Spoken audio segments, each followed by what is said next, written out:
Front আর back পার্টের দামানে যাচ্ছে। এটা হলো স্লিভসে যাবে, এখানে মিরর ওয়ার্ক করা আছে।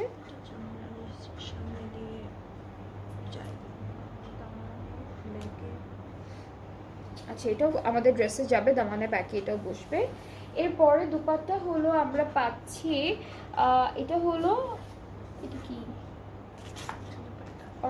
অর্গানজার মধ্যে। এটার মেটেরিয়ালটা একটু ডিফারেন্ট। এটা হচ্ছে আমাদের একটু টেক্সচার্ড অর্গানজার মধ্যে থাকবে, এরকম একটা টেক্সচার্ড অর্গানজার মধ্যে থাকবে। অল ওভার এমব্রয়ডারিজ আছে চিটা চিটা। দুপাট্টার দুইটা আঁচলে হলো এই প্যানেলটা বসবে রেড কালারের মধ্যে, আর পাড়ে চারিদিকে বর্ডারে হচ্ছে এই প্যানেলটা বসছে। আর আরও একটা প্যানেল আছে যেটা আমরা, এগুলো সব ড্রেসের জন্য ছোট ছোট করে কেটে কেটে দিয়েছে, সব ড্রেসের জন্য। ট্রাউজারটা ক্যামরিক কটন, খুবই বিউটিফুল একটা, একদম navy blue and red colour কন্ট্রাস্টে থাকবে ড্রেসটা। যার যার পছন্দ হচ্ছে ইনবক্স করলেই অর্ডারটা কিন্তু কনফার্ম হবে। প্রাইসটা হচ্ছে মাত্র